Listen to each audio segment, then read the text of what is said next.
ॐ शब्दस्वरूपेस्य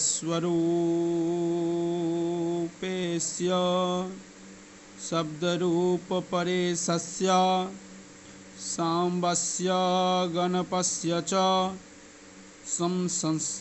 संस्मृत्य चरणाम्भोजं तन्मेहं रूपचन्द्रिकाम्। कहते हैं हम संस्कृत व्याकरण में किसी भी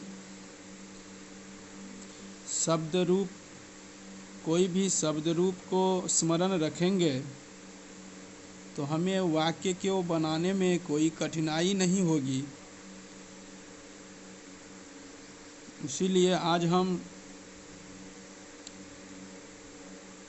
कतिपय शब्द रूप के आवृत्त करेंगे। उपशास्त्रीय द्वितीय खंड के लिए मैं कुछ शब्द रूप का पारायण करूंगा। बच्चों, सबसे पहले जो विभक्तियां होती है सबको पता ही होगा कि प्रथमा, द्वितीया, तृतीया, चतुर्थी, पंचमी, षष्ठी और सप्तमी, अंत में संबोधन।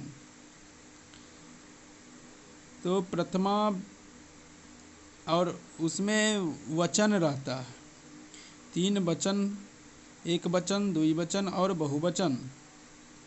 एक वचन समझते ही होंगे, जिससे एक का बोध हो उसे हम एक वचन कहते हैं। जिससे द्वि का बोध हो, 2 लोगों या 2 वस्तु का बोध हो व 2 स्थान का बोध हो उसे हम द्विवचन कहते हैं। उससे अधिक, 2 से अधिक जितने भी संख्या के बोध हो, वस्तु का बोध हो, उसे हम बहुवचन कहते हैं। तो इसी तरह से कोई भी शब्द रूप 7 विभक्ति तथा संबोधन में और 3 वचन में उद्धृत है। सर्वप्रथम मैं राम शब्द रूप का तीनों वचन में उद्धृत करता हूँ।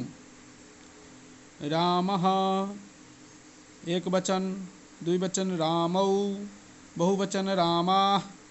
इसी तरह ये हुआ प्रथमा में। द्वितीया में रामम, रामौ, रामान, रामेण, रामाभ्याम, रामये। चतुर्थी में रामाय, रामाभ्याम, रामेभ्यः। पंचमी में रामात्, रामाभ्याम, रामेभ्यः। और षष्ठी में रामस्य, रामयोः, रामानां। सप्तमी में रामे, रामयोः, रामेषु। फिर संबोधन में हे राम, हे रामौ, हे रामाः। कहते हैं राम का अर्थ यहाँ कर्ता, एक कर्ता का संकेत है, चिन्ह है। जो कर्ता ने, तो यहाँ में प्रथमा में राम ने कर्म को, रामम, राम को करण से, राम के द्वारा, रामाय, राम के लिए, रामात, राम से, रामस्य, राम का, वैसे रामे, राम में, हे राम। ये संबोधन में हुआ। इसी तरह जो ये अजंत पुल्लिंग प्रकरण का शब्द है, उसी तरह जो अजंत पुल्लिंग होंगे उसमें मनुष्य, छात्र, पुत्र, देह, नापित, रजक, धीवर,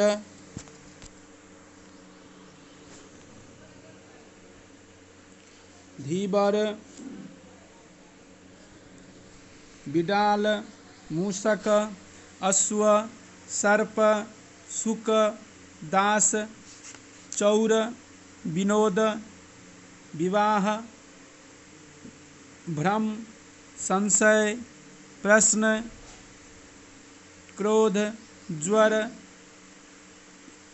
हाथ, पाद, इस सब सभी का राम के समान ही हम शब्द रूप को उच्चारण करेंगे।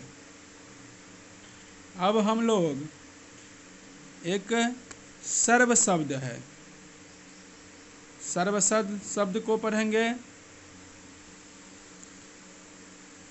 प्रथमा विभक्ति में सर्वः, सर्वौ, सर्वे। द्वितीया विभक्ति में सर्वम, सर्वौ, सर्वान्। फिर तृतीया विभक्ति में सर्वेण, सर्वाभ्याम, सर्वैः। चतुर्थी में सर्वस्मै, सर्वाभ्याम, सर्वेभ्यः। पंचमी में सर्वस्मात्, सर्वाभ्याम, सर्वेभ्यः। षष्ठी में सर्वस्य, सर्वयोः, सर्वेषां। फिर सप्तमी में सर्वस्मिन्, सर्वयोः, सर्वेषु। फिर संबोधन में हे सर्व, हे सर्वौ, हे सर्वे। इसी तरह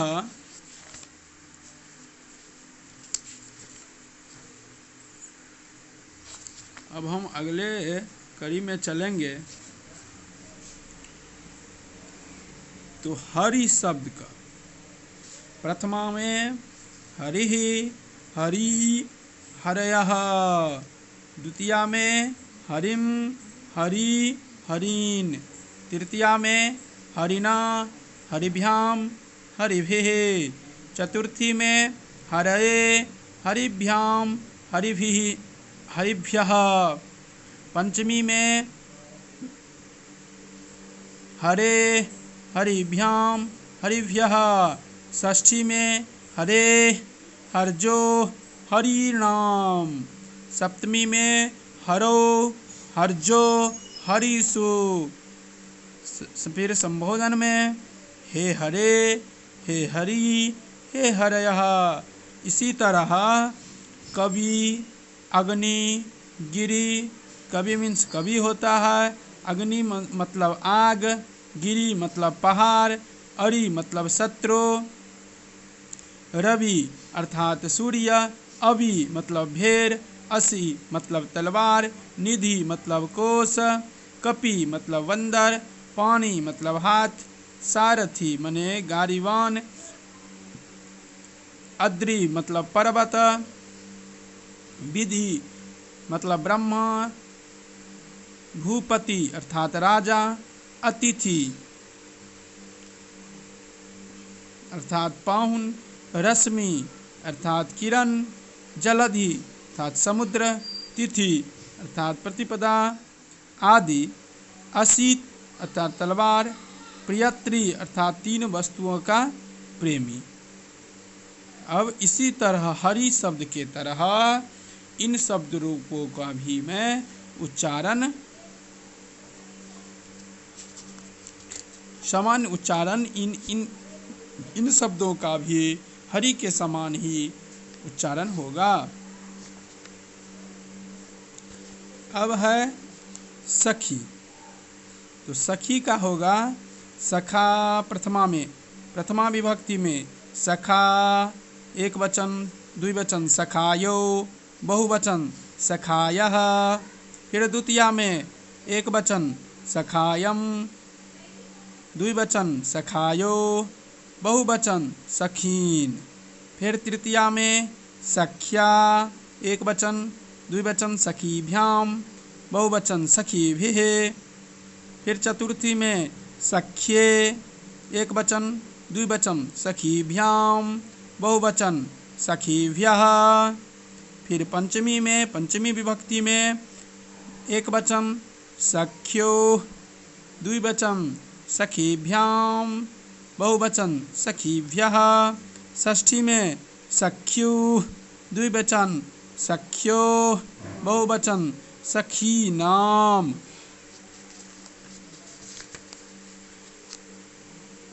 फिर सप्तमी में एक वचन सख्यो, द्विवचन सख्यो, बहुवचन सखीसु। फिर संबोधन में हे सखे, हे सखायो, हे सखायः। इस तरह कितने शब्द रूप हम इस पर चला सकते हैं? तो सुसखी, परम सखी। द्वितीया के एक वचन में सखी शब्द की भांति विभक्तियों वचन में हरि शब्द के समान होंगे।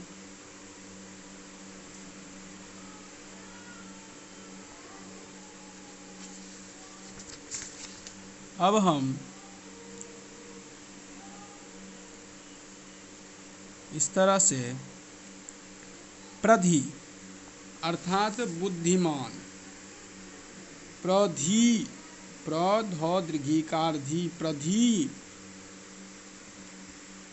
दीर्घ इकारांत शब्द पुल्लिंग में हम शब्द रूप का प्रयोग करने जा रहे हैं, जो इस तरह है। प्रधि शब्द उसका अर्थ होता है बुद्धिमान। तो इसका प्रथमा विभक्ति में एक वचन में प्रधि, द्विवचन में प्रध्यो, बहुवचन में प्रध्यः, क्षमा करिएगा, द्वितीया विभक्ति में एक वचन प्रध्यम, द्विवचन प्रध्यो, बहुवचन प्रध्यः।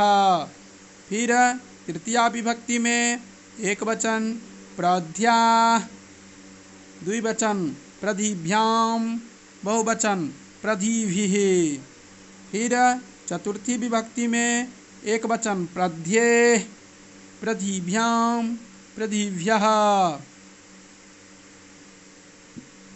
फिर पंचमी विभक्ति में एक वचन प्रध्यः, द्विवचन प्रधिभ्याम, बहुवचन प्रधिभ्यः। षष्ठी विभक्ति में एक वचन प्रध्यः, द्विवचन प्रध्यो, बहुवचन प्रध्याम। फिर सप्तमी में एक वचन प्रध्ये, द्विवचन प्रध्यो, बहुवचन प्रधीषु। फिर संबोधन में चलेंगे हे प्रधि, हे प्रध्यो, हे प्रध्यः। इसी प्रकार नी शब्द होगा, नी ले जाने वाले शब्द के रूप में भी होते हैं। केवल इसकी सप्तमी एक वचन में नियाम रूप होता है। केवल सप्तमी एक वचन में इसका थोड़ा सा अंतर होगा, जो नी नहीं होके नियाम हो जाएगा, नियाम रूप बनेगा। इसी तरह से